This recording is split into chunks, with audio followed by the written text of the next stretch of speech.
아버지 보험 없으세요? 보험으로 해결하는 방법을 찾아야지. 왜 우리에게 손 벌리고 난리예요? 여러분, 세상에 영영 못 걸을 수도 있어서 하루빨리 수술이 급한 아버지에게 아들이 뱃소. 이런 말이 나올 줄 누가 알았겠습니까? 그 말이 터지는 순간 방 안의 공기가 싸늘하게 식었습니다. 아버지는 아무 말도 못하고 굳은 무릎을 부여잡았습니다. 아버님, 무릎 아픈 건 나이 탓이지 저희 탓 아니잖아요. 솔직히 우리 엄마 아빠는 큰 도움도 주시잖아요. 근데 어머님 아버님은 뭐 해주신 게 있어요? 며느리의 말은 화살처럼 가슴을 찔렀습니다. 그러자 아들이 덧붙였습니다. 아버지, 저희도 적금 깨서 사는 입장이에요. 병원비는 좀 알아서 하셔야죠. 솔직히 말씀드리면 부모님도 준비 좀 하셨어야죠. 언제까지 저희가 챙깁니까? 그 순간 아버지의 입이 떨렸습니다. 평생 일해서 모은 손이 지금은 무릎을 붙잡고 울부짖고 있었습니다. 단 한 번도 자식에게 기대지 않았던 사람이었습니다. 하지만 그날 처음이자 마지막으로 느꼈죠. 가족이 이렇게 낯설 수 있구나. 밤이 깊어가자 아버지는 말없이 땅 문서를 꺼냈습니다. 그 종이 한 장을 바라보며 중얼거렸습니다. 그래, 말로 못한 건 서류로 보여줘야지. 나한테 쓸 돈은 낭비고 장인한테 쓸 돈은 투자냐? 너희가 자식이냐 짐승이냐? 그리고 며칠 뒤 세상은 똑똑히 알게 됐습니다. 그 아버지 결국 땅 문서로 똑똑히 보여줬습니다. 여러분, 이 사연은 지금부터 진짜 시작입니다. 끝까지 보세요. 마지막까지 절대 놓치지 말고 통쾌한 복수 확인해 보세요. 안녕하세요. 도깨비 사연입니다. 오늘도 찾아와 주셔서 대단히 감사드립니다. 구독과 좋아요 눌러주신다면 이런 이야기를 더 많은 분들과 나누실 수가 있습니다. 정말 충격적인 이야기 지금부터 시작합니다. 나는 이태수. 올해 68입니다. 평생을 전기 기술자로 살았죠. 새벽부터 밤까지 현장에서 일했습니다. 철탑 위에 올라가고 무거운 케이블 끌고 쪼그려 앉아 배선 작업했어요. 덕분에 아들 하나 대학 보내고 결혼시켰죠. 그런데 이제 내 다리가 말을 안 듣습니다. 새벽 5시. 눈을 떴어요. 무릎이 뻣뻣했습니다. 손으로 주무르고 비틀어 봤지만 소용없었죠. 일어서려는데 무릎이 꺾였습니다. 벽을 짚고 겨우 일어섰어요. 화장실까지 가는 게 전쟁이었습니다. 병원에 갔죠. 의사 선생님이 엑스레이 사진을 보더니 고개를 저었습니다.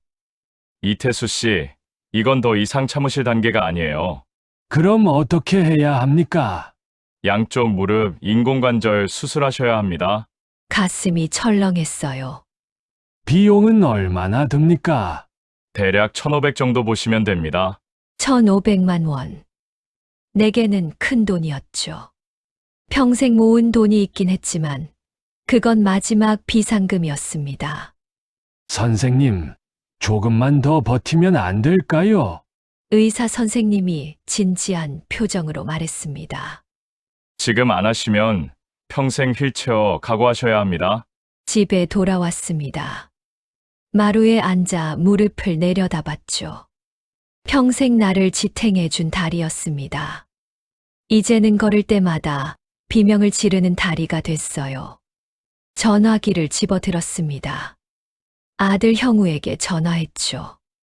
경우야, 아버지 무릎이 많이 안 좋아져서 말이다. 네, 아버지. 병원에서 수술하라는데 조금만 도와줄 수 있겠냐? 잠시 침묵이 흘렀습니다. 전화기 너머로 며느리 은정이 뭐라고 속삭이는 소리가 들렸어요. 아버지, 저희도 요즘 사정이 빠듯해서요. 그래도 아버지 다리가 조금만 기다려보시죠. 지금은 저도 상황이 안 돼요. 일도 있고요. 한두 달을 기다리라는 말이었습니다. 그동안 내 다리는 더 망가질 텐데. 전화를 끊었어요. 무릎에 파스를 붙이며 중얼거렸습니다. 평생 벌어 키워놨더니 가슴 속이 텅 비는 기분이었죠. 내 무릎값이 이 정도였구나. 창밖을 봤습니다. 마당에 심은 감나무가 보였어요. 형우가 어렸을 때 함께 심은 나무였죠. 지금은 가지가 굵어져서 주렁주렁 감이 달려 있었습니다. 나무는 자라는데 사람은 멀어지더군요. 밤이 깊었습니다. 무릎이 욱신거렸어요. 잠을 이룰 수가 없었죠. 이불을 덮고 누워서 천장을 봤습니다. 형우 얼굴이 떠올랐어요. 어렸을 때는 내 등에 엎혀서 깔깔거리던 아이였습니다. 그때 형우가 물었던 말이 생각났어요. 아빠, 나 키우느라 힘들었지? 아니지, 아빠는 우리 강아지 보는 게 행복이지. 그렇게 대답했었죠. 근데 지금 내 무릎을 보며 형우는 뭐라고 할까요? 행복했다고 말할 수 있을까요? 다음 날 아침, 일어나자마자 무릎이 또 말을 안 들었습니다. 벽을 짚고 간신히 일어섰어요. 거울을 봤죠. 구부정한 등, 주름진 얼굴, 힘없는 눈빛. 이게 나였습니다. 평생 일해서 가족 먹여 살린 가장의 모습이었어요. 부엌으로 나갔습니다. 아내가 아침을 차리고 있었죠. 형우한테 전화했어? 아, 응. 뭐래? 나중에 얘기하자더고. 아내가 숟가락 놓는 소리가 컸습니다. 더 이상 묻지 않았어요. 우리 부부는 말없이 밥을 먹었죠. 식탁 위에는 침묵만 가득했습니다. 밥을 먹고 마당에 나갔어요. 지팡이를 짚고 천천히 걸었죠. 동네 어르신들이 보였습니다. 다들 건강하게 산책하고 계셨어요. 나만 절뚝거리며 걷고 있었죠. 마을 이장 김성훈이 다가왔습니다. 태수야, 무릎 많이 안 좋아 보이네. 그래, 수술해야 한대. 아들한테 말했어. 고개를 끄덕였어요. 기다려보해. 이장이 한숨을 쉬었습니다. 더 이상 묻지 않았죠. 다 아는 얘기였으니까요. 집으로 돌아오는 길. 무릎이 더 아팠습니다. 한 걸음 한 걸음이 고통이었어요. 대문 앞에 서서 우리 집을 봤죠. 평생 일해서 장만한 집이었습니다. 형우 학교 보낼 때도 이 집은 안 팔았어요. 결혼할 때도 지켰죠.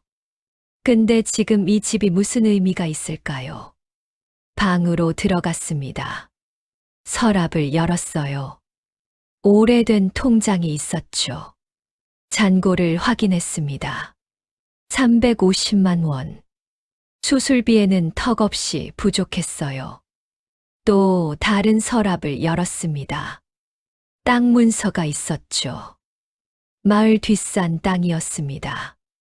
형우 결혼할 때 물려주려고 준비해뒀던 거예요. 문서를 펼쳐봤습니다. 감정가 2천만 원 정도 되는 땅이었죠. 이걸 팔면 수술비는 문제 없었습니다. 하지만 팔고 싶지 않았어요. 형우한테 물려줄 마지막 재산이었으니까요. 창문 밖을 봤습니다. 해가 지고 있었어요. 하늘이 붉게 물들었죠. 내 인생도 저물어가는 건가 싶었습니다. 저녁 무렵. 아내가 방문을 열었어요. 저녁 먹어요, 여보. 아, 응. 식탁에 앉았습니다. 아내가 된장찌개를 떠주었죠. 평생을 함께한 아내였습니다. 말은 없어도 다 알았어요. 아내도 걱정하고 있다는 걸. 밤이 됐습니다. 이불 속에 누웠어요. 무릎이 쑤셨죠. 진통제를 먹었지만 별로 효과가 없었습니다. 뒤척이다가 다시 일어났어요. 마루에 나와 앉았죠. 달이 떠 있었습니다. 환한 달빛이 마당을 비추고 있었어요. 문득 형우가 어렸을 때 생각이 났습니다. 밤에 같이 마당에 나와서 달을 봤었죠. 아빠, 달이 왜 따라와? 그건 아빠가 너를 지켜주는 것처럼 달도 우리를 지켜주는 거야. 그때 형우는 내 손을 꼭 잡았었습니다. 따뜻했죠. 근데 지금 그 손은 어디에 있을까요? 한숨을 쉬었습니다. 다시 방으로 들어갔어요. 잠을 청했지만 쉽게 오지 않았죠. 무릎 통증보다 마음이 더 아팠습니다. 며칠이 지났습니다. 무릎은 더 나빠졌어요. 아침에 일어나는 게 고역이었죠. 진통제를 먹어도 소용없었습니다. 의사 선생님 말이 맞았어요. 더 버티면 정말 휠체어 신세였죠. 마을 회관에 나갔습니다. 어르신들이 모여 계셨어요. 이장이 신문을 보고 있었죠. 옆에 앉았습니다. 태수야, 커피 한 잔해. 고맙네. 따뜻한 커피를 받아들었어요. 손이 떨렸습니다. 컵을 잡는 것도 힘들었죠. 이장이 그걸 봤습니다. 말은 안 했지만 걱정하는 표정이었어요. 한참을 앉아 있었습니다. 어르신들이 이런저런 얘기를 나누고 계셨어요. 누구네 손자가 대학 갔다는 얘기, 누구네 며느리가 효녀라는 얘기. 듣고 있자니 마음이 허전했습니다. 그때였어요. 이장이 갑자기 말했습니다. 야, 태수야, 아, 응. 너 아들 형우 말이야. 가슴이 철렁했어요. 무슨 일이 있나 싶었죠. 장인어른한테 골프 회원권 끊어줬다더라. 순간 귀를 의심했습니다. 뭐, 그 집 사람들 다 모여서 축하했다던데. 주변이 조용해졌어요. 어르신들이 다 나를 쳐다봤죠. 동정하는 눈빛이었습니다. 얼마짜리? 1,000만 원 넘는다던데. 1,000만 원. 내 수술비와 비슷한 금액이었습니다. 그래, 잘 됐네. 억지로 웃었어요. 장인어른은 건강하시겠다. 이장이 미안한 표정을 지었습니다. 더 이상 말하지 않았어요. 분위기가 무거워졌죠. 커피를 다 마셨습니다. 일어났어요. 나 먼저 갈게. 그래, 조심해서 가. 회관을 나왔습니다. 다리가 후들거렸어요. 무릎 때문이 아니었습니다. 힘이 빠졌죠. 천천히 걸었습니다. 마을 길을 따라 집으로 향했어요. 중간에 멈춰 섰습니다. 숨이 찼죠. 벤치에 앉았어요. 골프 회원권. 1,000만 원이 넘는 돈. 형우는 나한테는 한두 달 기다리라고 했습니다. 근데 장인어른한테는 1,000만 원을 썼어요. 눈물이 났습니다. 참으려고 했죠. 하지만 멈출 수가 없었어요. 고개를 숙였습니다. 누가 볼까봐 손으로 얼굴을 가렸죠. 얼마나 앉아 있었을까요? 해가 기울기 시작했습니다. 일어나야 했어요. 집에 가야 했죠. 천천히 걸었습니다. 한 걸음 한 걸음이 무거웠어요. 무릎도 아팠지만 마음이 더 아팠습니다. 길가에 풀이 보였어요. 습관적으로 허리를 숙여 뽑았습니다. 평생 현장에서 일한 습관이었죠.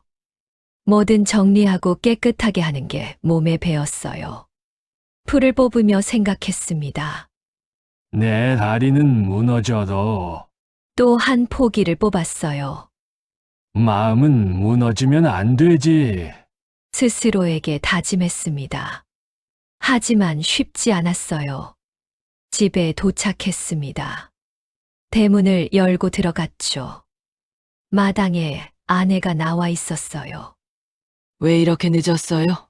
회관에서 좀 쉬다 왔어. 아내가 내 얼굴을 봤습니다. 울었다는 걸 알았을 거예요. 하지만 묻지 않았죠. 저녁을 먹었습니다. 밥맛이 없었어요. 억지로 몇 숟가락 떠넣었습니다. 오늘 반찬이 짜네. 내가 잘못했나? 아니었죠. 눈물이 섞여서 짠 것뿐이었습니다. 밥을 다 먹고 방으로 들어갔어요. 이불을 펼쳤습니다. 누웠죠. 천장을 봤어요. 골프 회원권. 그 말이 머릿속을 맴돌았습니다. 장인어른은 받았는데 나는 왜 안 받았을까요? 장인어른이 더 중요한가요? 아버지는 중요하지 않은가요? 화가 났습니다. 주먹을 쥐었어요. 하지만 누구한테 화를 내야 할지 몰랐죠. 형우한테, 며느리 은정한테, 아니면 나 자신한테. 결국 나였습니다. 내가 부족한 아버지였던 거죠. 형우한테 충분히 해주지 못한 겁니다. 근데 그게 이유가 다 있는 게 말이에요. 아니에요. 그게 아니었습니다. 나는 최선을 다했어요. 평생을 일하며 형우 키웠죠.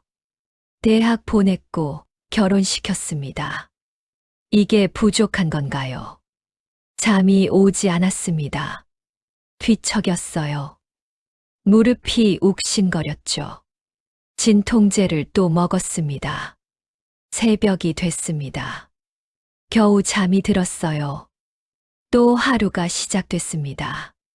주말이 됐습니다. 형우가 전화했어요.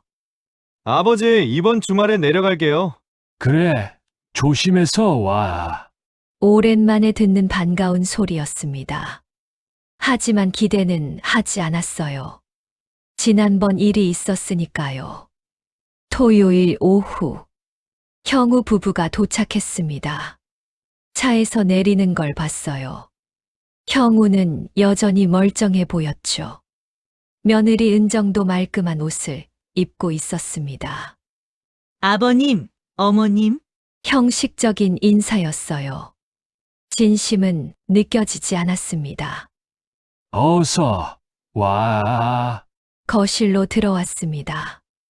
아내가 음식을 준비하고 있었어요. 형우 좋아하는 반찬들이었죠. 식탁에 둘러앉았습니다. 아내가 된장찌개를 올렸어요. 형우야, 많이 먹어. 네, 어머니? 밥을 먹기 시작했습니다. 조용했어요. 숟가락 부딪는 소리만 들렸죠. 아내가 조심스럽게 말했습니다.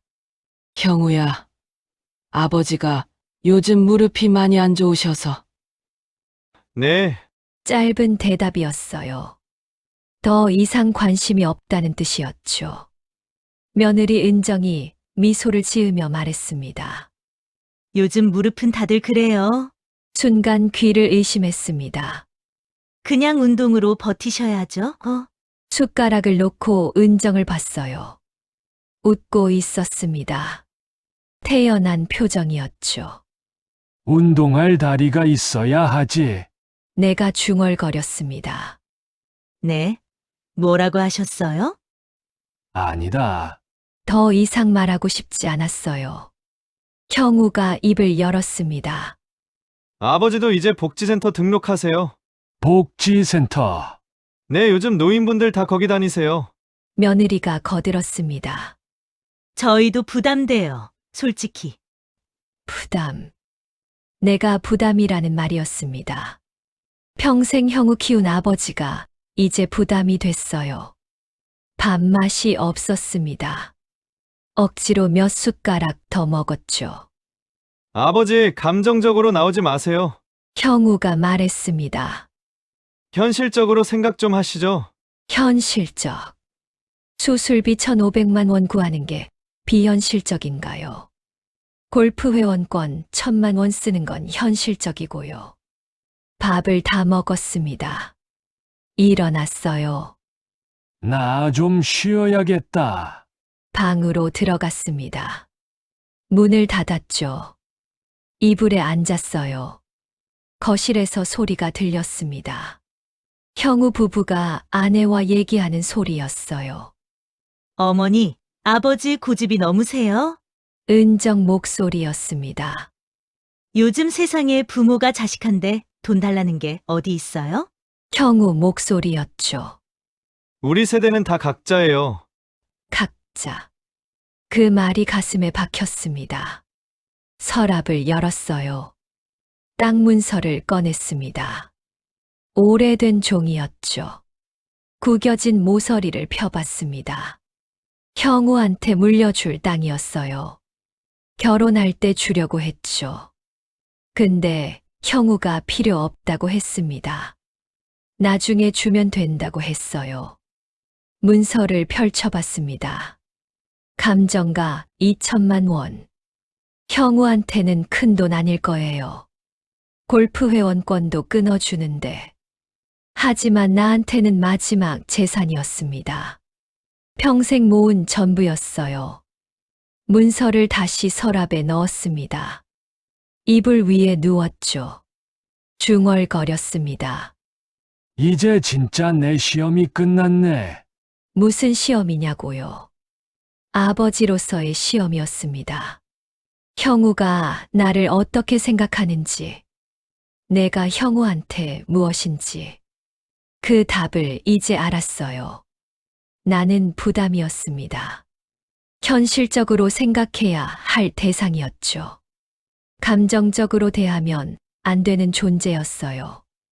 눈물이 또 났습니다. 이불로 얼굴을 가렸죠. 소리내서 울고 싶었지만 참았습니다. 밖에서 들을까봐 얼마나 누워 있었을까요? 해가 지고 있었어요. 창문으로 노을이 보였습니다. 붉게 물든 하늘이었죠. 노크 소리가 들렸습니다. 아버지, 저희 올라갑니다. 형우 목소리였어요. 그래, 조심해서 가거라. 문은 열지 않았습니다. 발소리가 멀어졌죠. 차 시동 거는 소리가 들렸어요. 차가 출발했습니다. 창문으로 봤습니다. 형우 차가 멀어지고 있었어요. 점점 작아졌죠. 결국 보이지 않았습니다. 다음 날 아침, 일찍 일어났습니다. 결심이 섰어요. 이장한테 전화했습니다. 성훈아, 나 좀 만나자. 무슨 일이야? 가서 얘기하마. 마을 회관으로 갔습니다. 이장이 기다리고 있었어요. 앉았습니다. 한참을 말이 없었죠. 태수야, 무슨 일인데? 땅 문서를 꺼냈습니다. 테이블 위에 올려놨어요. 이거 좀 맡아줄 수 있겠나? 이장이 문서를 봤습니다. 놀란 표정이었어요. 이게 뭐야? 내 땅 문서다. 왜 이걸 나한테? 내 뜻대로 정리 좀 하려고. 이장이 심각한 얼굴을 했습니다. 진짜로 유언장 쓸 거야? 고개를 끄덕였습니다. 이제 내 다리 대신 내 결심이 서야지. 경우 때문이냐? 대답하지 않았어요. 침묵이 답이었습니다. 이장이 한숨을 쉬었죠. 효도는 말이 아니라 행동이더라. 내가 말했습니다. 평생 살면서 이제야 깨달았어. 이장이 문서를 다시 내밀었어요. 그래도 이건 내 재산이야. 재산이 뭐가 중요해. 자식한테 물려줘봤자 팔아먹을 텐데. 이장이 아무 말도 하지 않았습니다. 사실이었으니까요. 법무사 소개 좀 해줘. 정말로 할 거야? 아, 응. 이장이 핸드폰을 꺼냈습니다. 며칠 뒤 법무사 사무실에 갔습니다. 이장이 같이 갔어요. 젊은 법무사가 맞아줬습니다. 유언장 쓰러 왔다고 말했죠. 법무사가 서류를 꺼냈어요. 차근차근 설명했습니다. 재산을 누구한테 물려줄 거냐고 물었어요. 잠시 생각했습니다. 내 곁을 지켜준 사람에게 물려주고 싶다고 말했죠. 구체적으로 누구냐고 물었습니다. 마을복지센터 명의로 해달라고 했어요. 이장이 놀라서 나를 봤습니다. 손을 들어 막았어요. 이게 맞는 것 같다고 말했죠. 서류를 작성했습니다. 도장을 찍었어요. 끝났습니다. 밖으로 나왔습니다. 이장이 물었죠. 후회 안 하냐고. 대답했습니다. 후회는 이미 했다고. 형우 키울 때. 이장이 어깨를 두드렸습니다. 말없이 걸었어요. 집으로 돌아왔습니다. 마당에 앉았죠. 하늘을 봤어요. 구름이 흘러가고 있었습니다. 바람이 불었어요. 얼굴에 닿는 바람이 시원했습니다. 편했어요. 오랜만에 마음이 편했죠. 짐을 내려놓은 기분이었습니다. 밤이 됐습니다. 잠자리에 들었어요. 오랜만에 푹 잤습니다. 무릎은 여전히 아팠지만 마음은 편했죠. 새벽에 눈을 떴어요. 개운했습니다. 오랜만에 느끼는 감정이었죠. 창밖을 봤습니다. 똥이 트고 있었어요. 새로운 하루가 시작되고 있었습니다. 부엌으로 나갔어요. 아내가 아침을 준비하고 있었죠. 어제 어디 갔다 왔냐고 물었습니다. 볼일 좀 봤다고 대답했어요. 더 이상 묻지 않았습니다. 아내도 알고 있었을 거예요. 내가 무언가 결정했다는 걸. 밥을 먹었습니다. 맛있었어요. 오랜만에 밥맛이 느껴졌죠. 오늘 반찬 맛있다고 말했습니다. 아내가 웃었습니다. 평범한 아침이었죠. 어제 어디 갔다 왔어요? 응, 볼일 좀 봤어. 이제 더 이상 묻지 않았습니다. 아내도 알고 있었을 거예요. 내가 무언가 결정했다는 걸. 밥을 먹었습니다. 맛있었어요.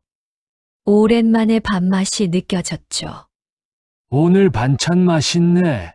아내가 웃었습니다. 평범한 아침이었죠. 하지만 특별했어요. 일주일이 지났습니다. 형우에게서 전화가 왔어요. 아버지, 이번 주말에 내려갈게요. 그 말 한마디가 괜히 낯설게 들렸습니다. 토요일 오후 형우 부부가 차에서 내렸죠. 그들의 표정엔 묘한 긴장감이 깔려 있었습니다. 거실에 앉자마자 형우가 말을 꺼냈습니다. 아버지, 병원비 조금 보태드릴게요. 조금이라니요. 그 말이 유난히 따갑게 들렸습니다.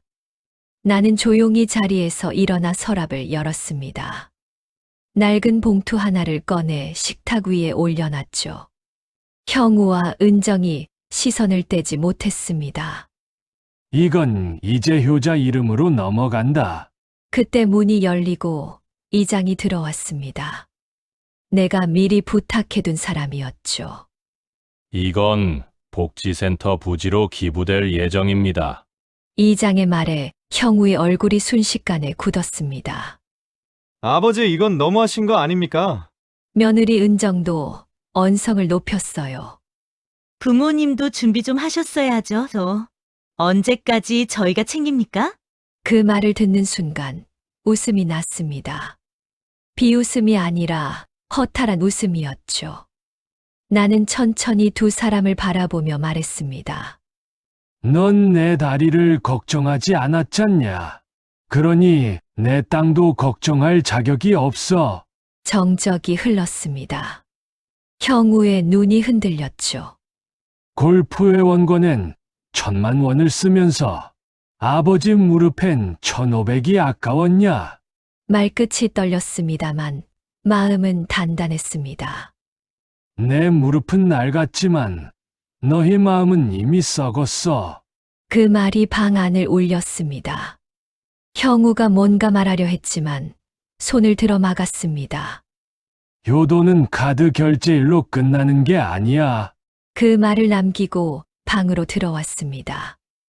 문 뒤에서 형우의 발소리가 멀어졌습니다. 자, 시동 소리가 들리더군요. 그 소리가 내 마음의 미련을 끊어주는 듯 했습니다. 이장이 조용히 들어왔습니다. 태수야, 후회 안 하겠어? 나는 미소 지었습니다. 후회는 이미 다 했지. 그 말에 이장은 잠시 나를 바라보다가 물었습니다. 근데 솔직히 복지센터 땅 말고 읍내 건물들은 나는 고개를 끄덕였습니다. 그건 건드릴 수 없지. 그건 아내랑 내 노년의 마지막 보험이니까. 그 말에 이장은 웃음을 터뜨렸습니다. 역시 너답네. 결국 다 가진 사람이었구먼. 나는 조용히 창밖을 바라보며 말했습니다. 돈은 있었지. 하지만 마음은 잃고 살았거든. 오늘부턴 그걸 되찾은 거야. 창밖으로 붉은 노을이 내려앉았습니다. 무릎은 여전히 아팠지만 마음은 오래된 짐을 내려놓은 듯 가벼웠습니다. 나는 그날 진짜 자유를 되찾은 사람이었습니다. 며칠 뒤 형우 부부가 다시 찾아왔습니다. 이상할 만큼 공손한 태도였죠. 나는 말없이 식탁에 앉았습니다. 조용한 공기 속에서 시계 초침 소리만 또렷하게 들렸습니다. 천천히 서랍을 열었습니다. 그 안에는 복지센터 기부 서류와 함께 읍내 상가와 건물 등기부 사본 여러 장이 가지런히 꽂혀 있었지요. 하나씩 꺼내 식탁 위에 내려놓았습니다. 형우와 은정의 시선이 서류에 꽂혔습니다. 이게 뭐예요? 형우의 목소리가 떨렸습니다. 설마 아버지 건물입니까? 은정이 입을 막았습니다. 나는 짧게 대답했지요. 그래, 내가 가진 것들이야. 형우의 얼굴이 새하얗게 질렸습니다. 며느리는 눈을 크게 뜨고 나를 바라봤죠. 믿기 힘들다는 표정이었습니다. 그들은 내가 가진 게 없다고 그저 늙은 전기공이라 생각했을 겁니다. 왜 말씀 안 하셨어요? 형우가 겨우 내뱉었습니다. 나는 담담히 웃었어요. 돈보다 마음이 먼저인 걸 알고 싶었다. 그 한마디에 방 안이 조용해졌습니다. 바닥에 떨어진 시선들, 그리고 굳은 표정들. 그게 내 답이었죠. 잠시 후 두 사람은 아무 말도 못한 채 고개를 숙였습니다. 깜짝 놀랐겠죠. 본인이 건물주의 아들인 건 몰랐을 테니까요. 하지만 아들에게 복수라는 표현. 그렇지만 나는 나를 무시한 그 순간부터 조용히 복수가 시작됐었습니다. 나는 천천히 자리에서 일어나 창가로 걸었습니다. 창문 너머로 읍내의 내 건물 지붕들이 햇살에 반짝이고 있었어요. 그 순간 마음속에서 오래된 응어리가 스르르 풀리는 느낌이 들었습니다. 무릎은 부서졌지만 자존심은 굳게 서 있다. 나는 그렇게 생각했습니다. 그리고 조용히 미소 지었지요. 이 이야기가 전하는 교훈은 분명합니다. 진짜 효도는 돈이나 말이 아니라 마음입니다. 부모의 헌신을 당연하게 여기고 계산으로 관계를 따지는 자식은 결국 모든 걸 잃게 되지요. 반면 묵묵히 자신의 신념을 지키는 부모는 비록 상처받더라도 끝내 존엄을 지켜냅니다. 가진 것보다 어떻게 사는가. 그 마음이 인생의 진짜 가치임을 보여줍니다.